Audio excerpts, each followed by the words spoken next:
But I just want to clarify that I'm Catholic, I'm Catholic, I'm Christian Catholic. Yun ang pagpakilala ni dating Senador Manny Pacquiao sa kanyang sarili na siya daw ay Catholic, Christian Catholic. Pero sabi niya na kumpirmado daw para sa kanya noon kung namatay siya, may impyerno talaga umano siya. Dahil kahit madasalin daw siya, pero meron siyang devil's advocate. Inisip ko nga din kung namatay siguro ako last year o last 2 years, natitiya ko sa sarili ko na magiging impyerno magiging impyerno ako. Although ang pananalig ko sa kanya, yung faith ko is nandoon 100%, but sa likod niyan is after ng pagdadasal ko, gumagawa pa rin ako ng mga tinatawag na rin devil's advocate ng mga kasama. Kasalanan ba sa simbahan I'm Catholic, I'm Catholic, I'm Christian Catholic, na kanyang iniwan kung sa likod ng kaniyang pagkamadasalin ay gumagawa siya ng tinatawag niyang devil's advocate? Napansin niyo ba? Ang born again ay nagpakilala na Katoliko din daw sila. At naalala ko din ang grupo ng Seventh-day Adventist. Naalala niyo ba? Di ba nagpakilala din sila? Si Pastor Cesar Dizon. Anong sabi niya? Katoliko din sila umano. No? Pero dahil ba ang salitang Katoliko, mga kapatid, ay universal, ito po ba'y pwedeng i-aplika sa mga iglesyang tatag lamang ng tao? Kung tignan natin ang mabasa sa Gloria's Encyclopedia, Volume 5, page 106, malinaw yan. Ang sabi, na Catholic Church, Greek Catholicos Universal, term generally applied to the divine society founded by Jesus Christ and endowed by the outpouring of the Holy Ghost on the day of Pentecost. Hence often called Roman Catholics. Ano daw ang Catholic? Term generally applied to the divine society founded by Jesus Christ. Kaya di pwede na ang terminong ito i-aplika sa grupong tatag lamang ng tao. Tatalakayin natin ito. Kasi umalingan, pag palaging inulit-ulit ay magmukha talagang katotohanan para sa ating mga kapatid na kulang ang kaalaman. Ang pagkadaya ay maranasan sa iba't ibang paraan. Pero napakasakit pag madaya tayo sa pananampalataya. Dahil nanganib pati ang ating kaluluwa. Viva Cristo Rey! Pro Dio et Ecclesia! Happy New Year sa lahat ating mga suking taga-subaybay. Welcome sa ating live streaming at happy solemnity of the Mother of God. Theotokos, the Mother of God. Ito'y pinagdiwang natin. At ang taong ito, 2025, ay Year of Jubilee. The Journey of Hope. Hindi ito Year of Snake, ha? Iwasan yung mga superstitious beliefs. So, kumusta? At sa ating mga suking taga-subaybay, welcome po. At kung bago ka lang sa ating channel, o kaya mga suking taga-subaybay, huwag kalimutang pindutin ang like, huwag din kalimutang mag-subscribe, at pindutin ang bell button para updated kayo mag-comment at i-share ninyo mga kapatid. Welcome sa ating live streaming. Okay? So, anong reaksyon ninyo na si Manny ay nagpakilalang Katoliko daw siya. Katoliko na Kristiyano. Okay. Diba? So, Katoliko na Kristiyano. Pero born again siya. But I just want to clarify that I'm Catholic, you know. I'm Catholic. I'm Christian Catholic. O, Christian Catholic. Yung naalala niyo na sinabi ni Pastor Cesar Dizon, kahit ang mga Seventh-day Adventist, Catholic din umano sila. Dahil ang salitang Catholic, universal, therefore, kung universal, kaya yung iba, sinasabi nila, ang demonyo nga, universal. Kung ang Katoliko, universal, at ang demonyo, universal, therefore, ang Katoliko ay sa demonyo. Yun ang kanilang argumento. Non sequitur. It does not follow. Bakit? Dahil ang definition sa Catholic Church, kung tingnan natin ang Gloria Encyclopedia Volume 5, page 106, Catholic Church, Greek Catholicos, universal. Term generally applied to the divine society founded by Jesus Christ and endowed without pouring of the Holy Ghost on the day of Pentecost. Matitiyak daw ni dating Senador Manny Pacquiao na kung namatay siya noon, ay sa impyerno itatapon. Dahil kahit madasalin siya, meron siyang tinatawag niyang devil's advocate.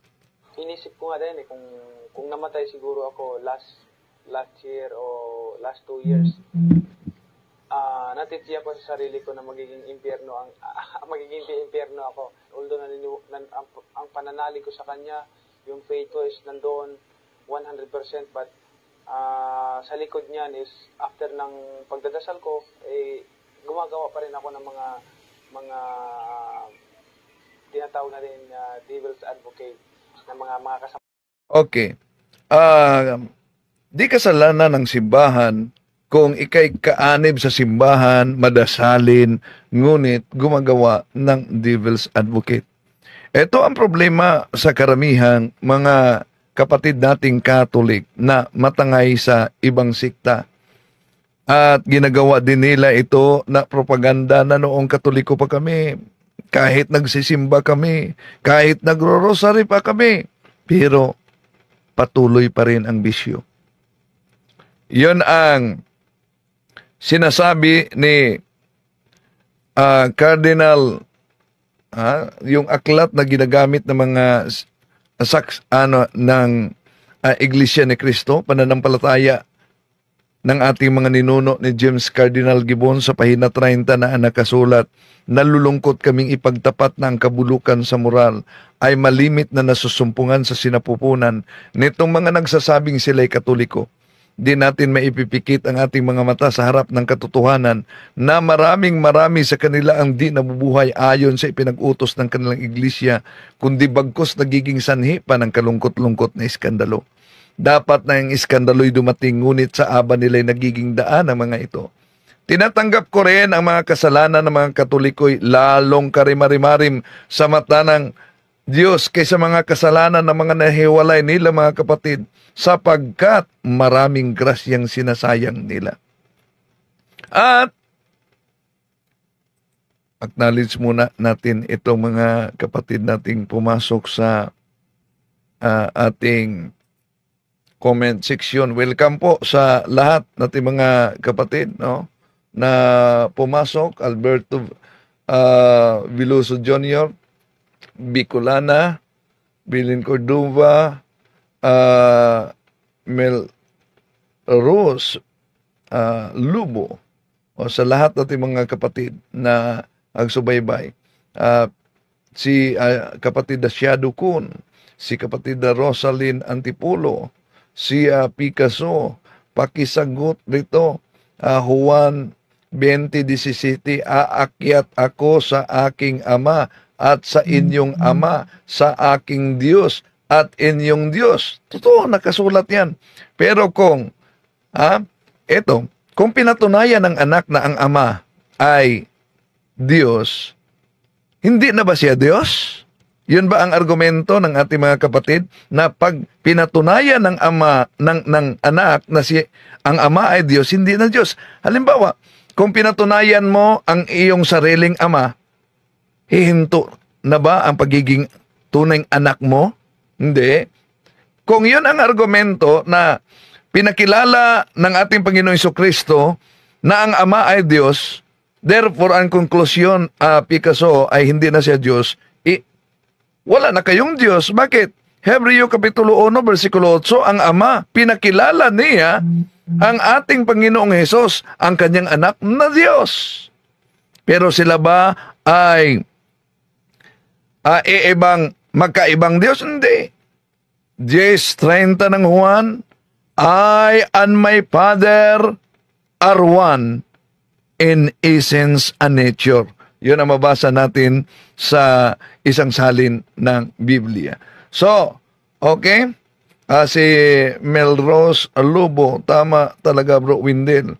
Pag umalis sila sa Katoliko, dinadahilan nila ang pagiging Katoliko sa pagiging makasalanan nila.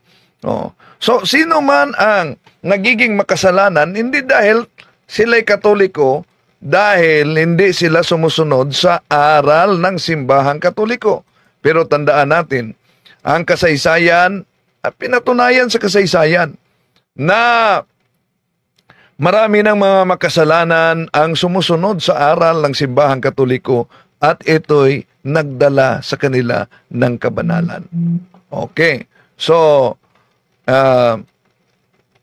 sabi ni dating Senador Manny Pacquiao, ngayon tunay na Kristiyano na daw siya. Bakit nung Katoliko ka pa, di ka tunay na Kristiyano? Dahil lang may devil's advocate na di nawala ang pagkatunay na Kristiyano sa pagyakap sa tunay na iglesia, ngunit ang estado ng grasya, state of grace, ang nawala kung nasa mortal na kasalanan tayo. Kaya may sakramento tayo sa pangungumpisal. Juan Kapitulo 20, versikulo 21, 22. Ito ang dagdag pahayag ni Senador Manny. Even you are Christian, okay? Even you are Christian. A lot of people are claiming they are Christian, okay? Yeah. They're Christian. But I have, I call myself the real Christian because many people are claiming they are Christian. They are claiming that they believe God. They prayed every day. They prayed many times daily. But the truth, they don't really believe God. Oh, yan. So, totoo na hindi batayan na naniniwala ka sa naturang sikta at lalo na kung alam mo na ang siktang inaniban mo ay siktang tatag lamang ng tao, paano magiging tunay na Kristiyano kung gayon na nasa tinatawag na pirated na sikta? At ang kailangan lang umano, dapat obedience ka. Sumusunod ka sa turo ng Diyos. Yun din ang claim ng iba't ibang mga siktang tatag ng tao. Basta obedience ka. 'Di ba? Aral ng ating Panginoong Hesus na kailangan magiging isa ka, kaisa ka sa iglesyang tatag niya. Juan 17:17, Sanctifica eius en veritate, sermo tuos veritas est. Na magiging isa sila. Okay, ito ang pahayag niya. Because if you believe God, you obey. But if you don't obey, how can you say, you claim, I believe God, but you're not obedient? You don't obey. So how can you say you believe God? That's the problem. People want salvation, but they're not doing the requirements of salvation. Tama naman na may mga taong gustong maligtas, ngunit hindi gumagawa sa mga gawain na makapagpaligtas sa kanila. Ang tanong, ang pagtalikod ba sa tunay na iglesia, yun ba ay makapagpaligtas sa tao? Kung tingnan natin ang unang Juan 2:18-19, nandito na ang mga kalaban ni Kristo. Sa King James Version, nandito na ang mga antikristo. Sila'y galing sa atin, ngunit sila'y humihiwalay sa atin upang makilala na sila'y hindi talaga kasama natin. May mga antikristo daw. Sino ba ang katuparan sa humihiwalay? Sa mga kapatid natin na nagsabing sola scriptura, Bible alone, pag di mabasa sa Biblia, di paniniwalaan, lalo na napansin niyo yung isang born again na pinakita ko sa inyo dito, kung nagsunod kayo, di po ba sabi niya, pag makita sa Bible na may salitang Katoliko sa Bible, magpaputol ako ng liig. Patay. Kailan kaya ang schedule natin? Bakit? Di ba nila nabasa itong salin na ito ay isang salin sa Protestant mismo, Protestante, hindi Katoliko. At kung tingnan natin ang Roma Kapitulo 11, versikulo 12, ito ang mabasa natin. If the Gentiles have been so great gainers by the occasion of the sin, and fall of the Jews, how much more, when they shall become Christians, will they add to the glory and greatness of the Catholic Christian Church. So, Catholic Christian Church. At sino yan? Yun po ba mga born again lang natatag ng tao? Wala namang ibang katuparan, lalo na sa nakasulat sa Roma Kapitulo 1, 7, 8, Hepistis homon katangelitay and holotokosmo, na ang pananampalataya sa Roma ay lumalaganap sa buong mundo. Ang ating mga kapatid na nagpakilala na Catholic din sila pero born again, tandaan natin, may mga ganyan tulad sa sinabi ni dating Senador Manny Pacquiao, di ba? Na ano daw ang kanyang sarili. But I just want to clarify that I'm Catholic, I'm Catholic, I'm Christian Catholic. I'm Catholic, I'm Christian Catholic. I just want to clarify that I'm Catholic. So itong mga kapatid natin, born again man, kahit na yung Seventh-day Adventist, di ba? Anong sabi ng Seventh-day Adventist? Katoliko din kami.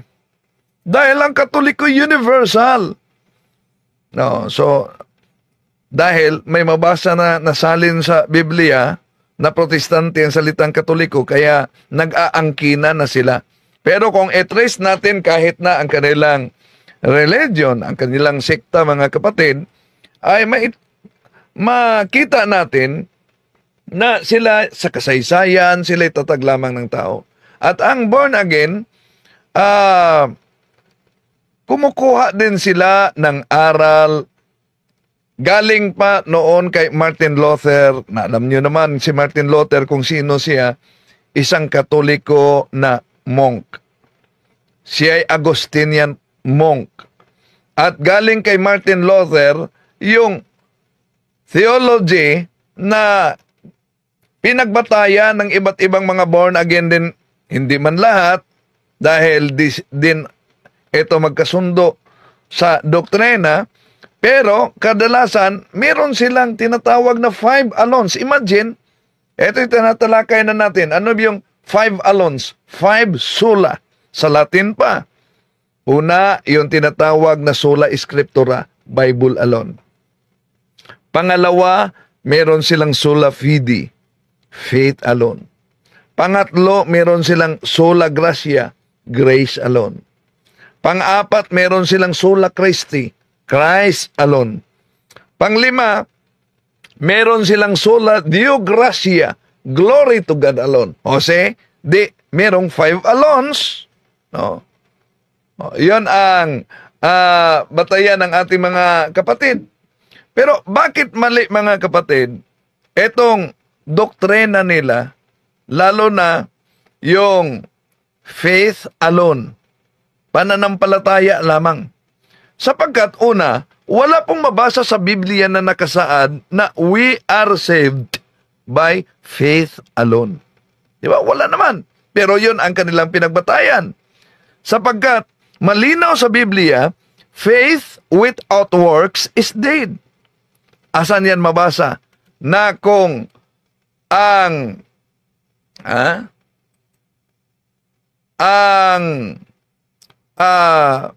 pananampalataya mo na walang gawa, patay ito. Nasa James chapter 2 verse 17. So faith by itself, if it has no works, is dead. Oh. Asan ang sinabi nila na yun, kailangan na pananampalataya lang, sola scriptura lang. At kung tingnan natin sa Cebuano, mga kapatid, sa Tagalog, gayon din naman, ang pananampalataya na walang mga gawa ay patay sa kanyang sarili. Dito pa lang yung aral nila na sola fide, mga kapatid. Faith alone, refuted na agad ang tinatawag na man-made doctrine na faith alone. Saan ba hinango ni Martin Luther ang doktrinang sola fide o faith alone? So, dito po sa talata, mga kapatid, kinuha ni Martin Luther ang doktrinang faith alone. Asan? Ito. Screenshot ninyo. Romans chapter 3 verse 28. For we hold that a person is justified by faith apart from works described by the law. Yun. Romans chapter 3 verse 28. Diyan kinuha ni Martin Luther. So ano ang katotohanan dito? Bakit may faith alone si Martin Luther? Si Martin Luther kasi, mga kapatid, noong taong 1522, yon ang pagkatatag. 1517 siya humihiwalay, 1522 natatag ang Lutheran Church. Isinali niya sa taong 1522, isinali niya ang Biblia sa lingwaheng German. Dahil German kasi ito, no, sa Germany. At itong talata sa Romans chapter 3 verse 28 ay kanyang dinagdag. Dinagdag niya ang salitang alone sa Spanish, sa German, mga kapatid, alien, no? Alone. Yun, dinagdag niya sa German translation ni Martin Luther sa Biblia. Kaya nadagdag ang salitang alone sa talata sa Roman chapter 3 verse 28 para suportahan ang kanyang imbintong doktrina na sinunod ngayon sa karamihan ng mga born again na faith alone. So, yun. At di lang yan, maliban sa doktrina nila, mga kapatid, na pinaniniwalaan nila na dapat kahit na si dating Senador Manny Pacquiao, ito din ang kaniyang isinawalat sa kanyang pangangaral, no? Bilang born again, dapat tanggapin mo si Jesus bilang personal mong tagapagligtas. Yun ang kanilang doktrina. Personal Lord and Savior. At ikaw ay maliligtas. Mali yan, mga kapatid. Kontra sa nakasaad sa Biblia. Bakit? Ano po ba ang nakasaad sa Biblia? Tingnan nyo ang John chapter 4 verse 42. Ito ang mabasa natin. And said unto the woman, Now, we believe not because of thy seeing, for we have heard him ourselves, and know that this is indeed the Christ, the Savior of the world. Ano daw ang ating Panginoong Hesus? Sinabi bang personal Savior siya? No. Savior of the world. Dagdagan pa natin sa 1 John chapter 4 verse 42. 1 John we ourselves have seen and testify that the Father sent His Son as Savior of the world. Asan ang sinabi nilang as personal Savior? Sa dalawang talata na nabasa at ipinakita natin, mga kapatid, ang ating Panginoong Hesus, universally, ibig sabihin pangbuong mundo, pangkalahatan, tagapagligtas, at hindi po personal lamang, para sa individual lamang o personal Savior. O, asan na yung sinasabi nila na Bible alone? Ha? Asan na?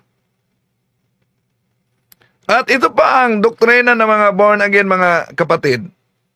Ano yun doktrina nila na itinuturo nila sa mga inosente at maraming natangay? Pinagpilitan nila na si Jesus ay personal umanong Panginoon. Tanggapin mo si Jesus as personal Lord. Oh, ngayon, kung talagang nakabatay sila sa Bible alone, mabasa ba sa Biblia ang tinatawag na personal Lord? Okay. Tingnan muna natin ang Matthew chapter 7 verse 21. Anong sabi ng ating Panginoong Hesus?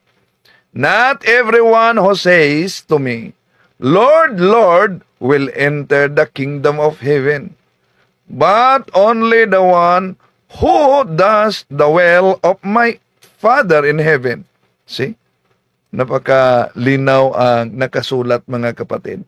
Kaya, mali pong sinasabi ng mga siktang nagsusulputan ngayon, gaya ng born again, na para magiging born again ka daw, ay tanggapin mo si Jesus para magiging personal mong Panginoon. Personal Lord. Dahil si Jesus ay, kung tignan natin ang nabasa sa Biblia, personal ba siya na Panginoon? Hindi.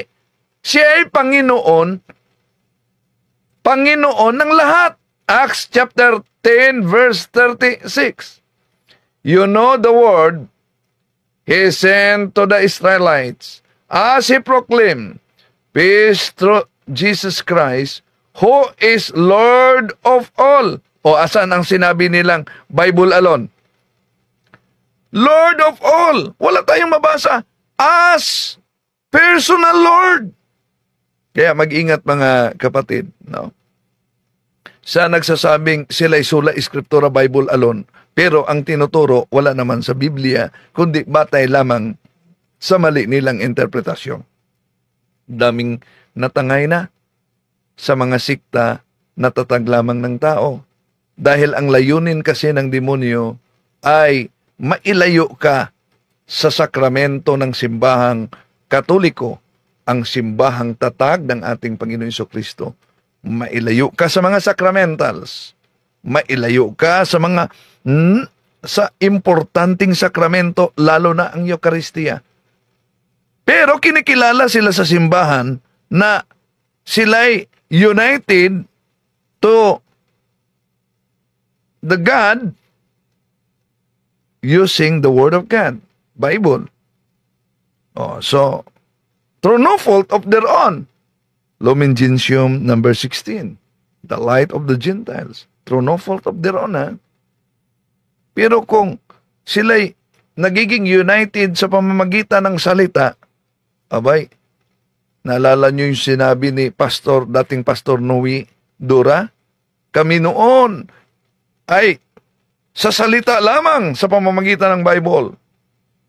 Pero sabi niya, ang Katoliko, hindi salita, kundi sa pagkain. At ang tao na palagi lang salita, walang kain, delikado yan.